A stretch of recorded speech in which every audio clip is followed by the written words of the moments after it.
CLP leader ಹಿರಿಯ ಕಾಂಗ್ರೆಸ್ನ ನಾಯಕರಾಗಿ ಅವ್ರು ಹೇಳಿರ್ತಕ್ಕಂಥ ಹೇಳಿಕೆಗಳು ಸರಿ ಇಲ್ಲ.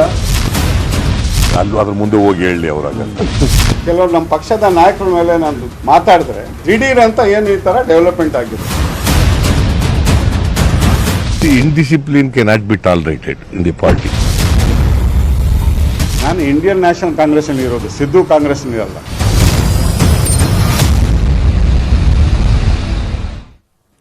ನಾನು ಕಾಂಗ್ರೆಸ್ನಲ್ಲಿದ್ದೀನಿ, ಸಿದ್ದು ಕಾಂಗ್ರೆಸ್ನಲ್ಲಿ ಇಲ್ಲ ಅಂತ ಹೇಳಿದಂತಹ ರೋಷನ್ ಬೇಗ್ಗೆ ಸಿದ್ದರಾಮಯ್ಯ ತಿರುಗೇಟ್ ಕೊಟ್ಟಿದ್ದಾರೆ. ನಾವೆಲ್ಲರೂ ಇಂಡಿಯನ್ ನ್ಯಾಷನಲ್ ಕಾಂಗ್ರೆಸ್ ಅಲ್ಲಿ ಇದ್ದೀವಿ, ರೋಷನ್ ಬೇಗ್ ಎಲ್ಲಿದ್ದಾರೋ ಗೊತ್ತಿಲ್ಲ ಅಂತ ಮಾರ್ಮಿಕವಾಗಿ ಹೇಳಿದ್ದಾರೆ. ಇಂಡಿಯನ್ ನ್ಯಾಷನಲ್ ಕಾಂಗ್ರೆಸ್ ಇರೋದು, ಸಿದ್ದು ಕಾಂಗ್ರೆಸ್ ಇರಲ್ಲ. ಇಂಡಿಯನ್ ನ್ಯಾಷನಲ್ ಕಾಂಗ್ರೆಸ್ ಒಬ್ಬ ಶಿಸ್ತದ ಸಿಪಾಯಿ. ಇಂಡಿಯನ್ ನ್ಯಾಷನಲ್ ಕಾಂಗ್ರೆಸ್ ಅಲ್ಲಿ ಕರ್ನಾಟಕದಲ್ಲಿ ಈ ಗತಿಗೆ ಬಂತಲ್ಲ, ಆವಾಗ ಇನ್ನೂ ಫಲಿತಾಂಶ ಆಚೆ ಬಂದಿರಲಿಲ್ಲ. ನಾನು ಹೇಳಿದಾಗ ಇನ್ನೂ ಬರೀ ಎಕ್ಸಿಟ್ ಪೋಲ್ ಬಂದಿತ್ತು. ಎಕ್ಸಿಟ್ ಪೋಲ್ ನೋಡಿ ನಾನು ಬೇಜಾರಾಯಿತು. ಅವ್ರೇನು ಉಪ್ಪು ತಿಂದಿಲ್ಲನಾ? ಅವರು ನೀರು ಕುಡಿಬಾರ್ದ? ಬರೀ ನಾರೇ ನೀರು ಕುಡಿಬೇಕಾ? ನಾನು Who suspended him? It is party which has suspended him.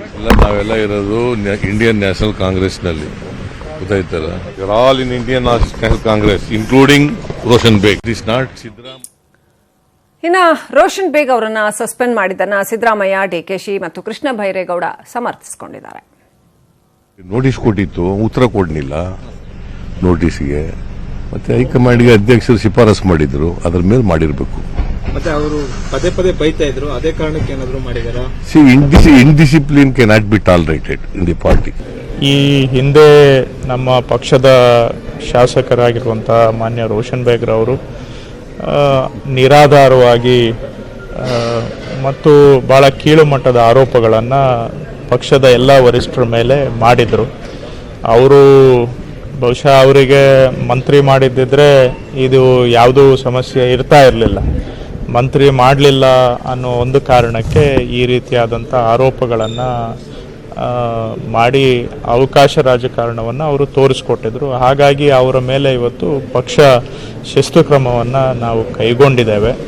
ಈ ರೀತಿಯಾದಂಥ ಅವಕಾಶದ ರಾಜಕಾರಣ ಏನಿದೆ ಅದು ಪಕ್ಷಕ್ಕೂ ಶೋಭೆ ತರ್ತಕ್ಕಂಥದ್ದಲ್ಲ. ಮತ್ತು ಪಕ್ಷ ತೆಗೆದುಕೊಂಡಂಥ ತೀರ್ಮಾನಗಳನ್ನು ಪ್ರಶ್ನೆ ಮಾಡೋದಕ್ಕೂ ನಾವು ಅವಕಾಶ ಮಾಡಿಕೊಡ್ತೇವೆ. ಆದರೆ ಅವೆಲ್ಲ ಎಲ್ಲೆಗಳನ್ನು ಮೀರಿ ನಿರಾಧಾರವಾಗಿ ಆರೋಪಗಳನ್ನು ಮಾಡ್ತಕ್ಕಂಥದ್ದು ಅದನ್ನು ಪಕ್ಷ ಸಹಿಸಲಿಕ್ಕೆ ಆಗೋದಿಲ್ಲ. ಸೊ ಪಕ್ಷದಲ್ಲಿ ಶಿಸ್ತನ್ನು ನಾವು ಕಾಪಾಡುವಂಥ ಕೆಲಸ ಮಾಡ್ತಾ ಇದ್ದೇವೆ ಅನ್ನೋದಕ್ಕೆ ಇದು ಒಂದು ಉದಾಹರಣೆ. ಗಾಂಧಿ ಕುಟುಂಬಕ್ಕೆ, ಕಾಂಗ್ರೆಸ್ ಪಕ್ಷಕ್ಕೆ ನಾವೆಲ್ಲ ನಿಷ್ಠೆ ಇದೆ. ನಾನು ಯಾವತ್ತೂ ನಿಮ್ಮ ಹತ್ರ ಹೇಳ್ತಾ ಇದ್ದೀನಿ, ವ್ಯಕ್ತಿ ಪೂಜೆ ಮಾಡಬಾರ್ದು, ಪಕ್ಷದ ಪೂಜೆ ಮಾಡಬೇಕು ಅಂತ. ಇನ್ನೊಂದು ಸೂಕ್ಷ್ಮ ಡೆವಲಪ್ಮೆಂಟ್ ಆಗಿದೆ.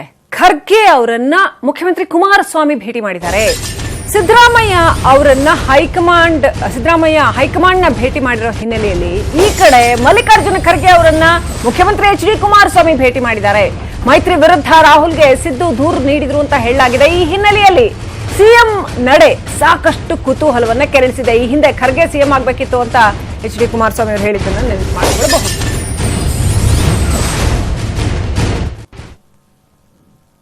ಈಗ ಸಿನಿಮಾತು ಪ್ರಸಾರವಾಗುತ್ತೆ. ನೋಡ್ತಾ ಇರಿ News 18 ಕನ್ನಡ. ಜಾಲ ನಮ್ಮದು, ಬಲ ನಿಮ್ಮದು.